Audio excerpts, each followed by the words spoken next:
ఇంద్రకీలాద్రిపై దసరా ఉత్సవాల ముగింపు సందర్భంగా కృష్ణానదిలో తెప్పోత్సవం కన్నుల పండువగా నిర్వహించారు. విద్యుత్ దీపాలతో అలంకరించిన హంసవాహనంపై దుర్గా మల్లేశ్వర స్వామి సమేతంగా అమ్మవారు కృష్ణానదిలో విహరించారు. చిమ్మ చీకటిలో వాహన వెలుగులు నీటిలో ప్రతిబింబించి సరికొత్త శోభ సంతరించుకుంది. తెప్పోత్సవాన్ని తిలకించేందుకు భక్తులు పెద్ద సంఖ్యలో తరలివచ్చారు.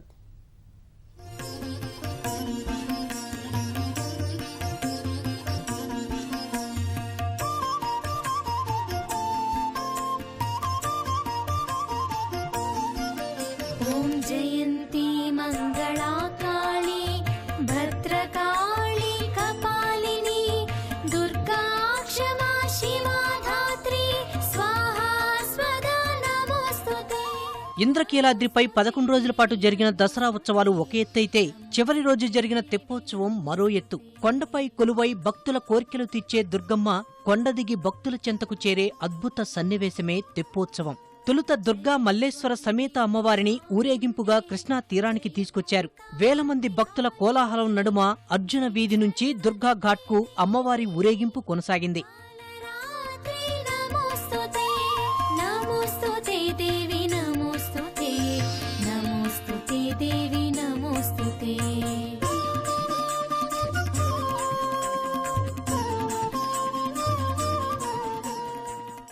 దుర్గా ఘాట్లో ప్రత్యేక పూజల అనంతరం ఉత్సవమూర్తులను అందంగా అలంకరించిన హంసవాహనంలోకి ఎక్కించారు. ఆ తర్వాత ఉత్సవమూర్తుల నౌకా విహారం నయనానందకరంగా సాగింది. 11 రోజుల పాటు వివిధ రకాల పూజలందుకున్న అమ్మవారు అలసిన వేళ సేదదీరేందుకు ఈ నౌకా విహారం ఏర్పాటు చేస్తారు. మిరుమిట్లు గొలిపే విద్యుత్ దీపాలతో అలంకరించిన హంసవాహనంపై ఊరేగుతున్న అమ్మవారిని చూసి భక్తులు తన్మయత్వం పొందారు.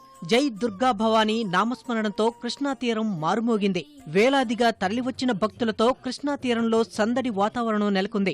దుర్గా ఘాట్ నుంచి పున్నమి ఘాట్, భవానీ ఘాట్ వరకు జనసందోహంతో నిండిపోయింది. భక్తుల కోసం ఆలయ అధికారులు సాంస్కృతిక కార్యక్రమాలు ఏర్పాటు చేశారు.